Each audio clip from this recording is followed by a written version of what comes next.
ప్రభునందు నాకు అత్యంత ప్రియమైనటువంటి వాళ్ళారా, మన ప్రభువును రక్షకుడైనటువంటి యేసుక్రీస్తు వారి యొక్క శుభనామములు మీ అందరికీ నా హృదయపూర్వకమైన శుభములు వందనములు తెలియజేస్తున్నాను. ఉదయకాల సమయంలో దేవుని వాక్యాన్ని ధ్యానం చేసుకుందాము. ఈరోజు వాక్య ధ్యానం కొరకు మనం తీసుకున్నటువంటి లేఖన భాగము యోబు గ్రంథము 22వ అధ్యాయము 21వ వచనం చదువుకుందాం. ఆయనతో సహవాసము చేసినట్లా నీకు సమాధానము కలుగును, అలాగున నీకు మేలు కలుగును. ఆమేన్. దేవుని నామమునకు మహిమ కలుగును గాక. ఇక్కడ ఈ వాక్య భాగాన్ని మనం గమనించినట్లయితే, దేవునితో సహవాసం చేస్తే మనకు సమాధానం కలుగుద్దని ఇక్కడ భక్తుడు తెలియచేస్తున్నాడు. అంతేకాదు మనకు మేలు కూడా కలుగుద్దని ఇక్కడ భక్తుడు మనకు తెలియచేస్తూ ఉన్నాడు. అవును ప్రియులారా, మన దేవుడు ఆయన సమాధానకర్త, ఆశ్చర్యకరుడు, ఆలోచనకర్త, అద్భుతకరుడు, సమస్తమును చేటకు శక్తి కలిగిన దేవుడు. ఆయన సహవాసంతో మనం చేసినట్లయితే ఆయనకు కలిగినటువంటి గుణగణాలు మనకు అనుగ్రహించబడతాయి. ఆయన రాను రాను ఆయనతో సహవాసం చేసిన కొలది ఆయన యొక్క స్వారూప్యంలోకి మనము మార్చబడుతూ ఉంటాము. అందుకే జ్ఞాని అయిన సొలొమోను ఒక మాట అంటాడు. సామెతల గ్రంథం 13వ అధ్యాయం 20వ వచనం చూస్తే, జ్ఞానుల సహవాసం చేయవాడు జ్ఞానం గలవాడగును, మూర్ఖుల సహవాసం చేయవాడు చెడిపోవును అంటాడు. దుష్ట సాంగత్యం మంచి నడవడిని చెరుపునని వాక్యం సెలవిచ్చినట్లుగా మూర్ఖులు సహవాసం చేసేవాడేమో చెడిపోతాడు, జ్ఞానుల సహవాసం చేసేవాడు ఏం చేస్తాడంటే వాడు కూడా జ్ఞానాన్ని పొందుకొని జ్ఞానిగా మారుతాడనమాట. అందుకని మనం సహవాసం చేసేటప్పుడు ఆ చేసేటటువంటి వ్యక్తి యొక్క స్వభావాన్ని బట్టి ఆ వ్యక్తితో సహవాసం చేయటం మంచిదో కాదో ఆలోచించి నిర్ణయం తీసుకొని సహవాసం చేయాలి. ఎందుకంటే మన ప్రభువుతో సహవాసం చేసినప్పుడు ఆయనలో ఉన్నటువంటి సుగుణాలు మనకు అలవడతాయి. కాబట్టి దేవునితో సహవాసం చేయటం ఎంతైనా శ్రేష్టమైనటువంటిది. కొరింథీయులకు రాసిన పత్రిక మొదటి పత్రికలో 7వ అధ్యాయం 24వ వచనం మనం చూసినట్లయితే, సహోదరులారా, ప్రతి మనుష్యుడును ఏ స్థితిలో పిలువబడినో ఆ స్థితిలోనే దేవునితో సమాధానం కలిగి ఉండవని. దేవుడు మనల్ని ఎప్పుడు ఎలాగ పిలిచాడో ఆ స్థితిలోనే ప్రభువుతో మన సహవాసం కలిగి ఉండాలి.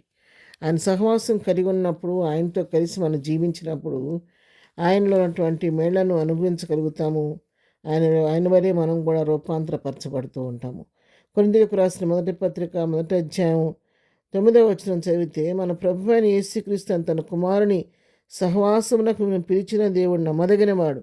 దేవునితో సహవాసం చేయటానికి మన పిలిచిన దేవుడు ఆయన నమ్మదగినవాడు. కాబట్టి ఆయన సహవాసానికి చేయటానికి మనకి దేవుడు మనకు అనుమతి అనుగ్రహించి మనల్ని కూడా తన కుమారుని సహవాసానికి పిలిచిన దేవుడు నమ్మదగినవాడు. కాబట్టి దేవునితో సహవాసం చేయటం ఎంతమైనా శ్రేష్టమైన పని.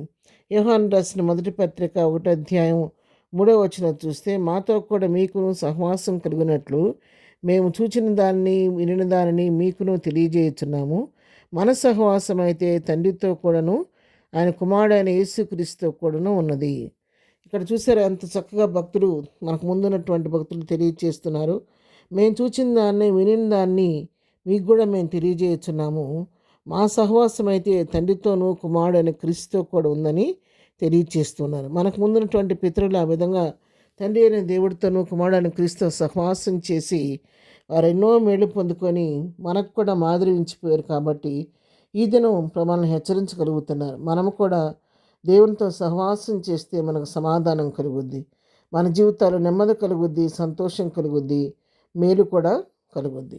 ఉదయకాలం దేవుని వాక్యం మనం హెచ్చరిస్తూ ఉండగా మన సహవాసం ఎవరితో ఉందో ఒకసారి పరీక్షించుకొని, మరి జ్ఞాని అయిన దేవుడు, సమస్తం చూడు శక్తి కలిగిన దేవుడు, సమాధానకర్త అయిన దేవునితో సహవాసం చేసి సమాధానాన్ని పొందుకొని మేలు పొందుకొని ప్రభువు తగినట్టుగా జీవిస్తూ ప్రభువును పోరి లోకంలో జీవించి ప్రభునామను మహిమ తెచ్చేవారిగా జీవిద్దాము. అటు కృపా ధన్యత ప్రభు మనకందరికీ దయచేయను గాక. ఆమేన్. ప్రార్థన. ప్రేమగల తండ్రి, పరిశుద్ధురాని పాదములకు వందనాలు. ఉదయకాలం మాకు ఇచ్చిన శ్రేష్టమైన వాక్య భాగాన్ని బట్టి మీకు వందనాలు ప్రభువా. మేము కూడా నీతో సహవాసం చేసి నీ యొక్క సమాధానాన్ని పొందుకొని దగ్గర నుంచి మేండు పొందుకొని నిన్నుపోని లోకంలో జీవించే కృప మాకందరికీ దయచేయండి. ఈ దినం మేము చేయ పని పాటలో తోడుగుండండి. రాకపోకలో క్షేమం దయచేయండి. బలహీనలు ముట్టి స్వస్థపరచండి. దుఃఖంలోని వారిని ఓదార్చండి. దినం బర్త్డే మ్యారేజ్ చేసుకున్న బిడ్డలను దీవించండి, ఆశీర్దించండి. ప్రతి వారి పట్ల కృపస్తరింపచేసి ఈ పునరుద్ధానపు దీవెనలతో నింపి నడిపించమని యేసునామములో ప్రార్థించడి పొందుకొని ఉన్నాము తండ్రి. ఆమెన్. ప్రభు కృప సదాకాలం మనందరికీ తోడై నడిపించునుగాక. ఆమెన్.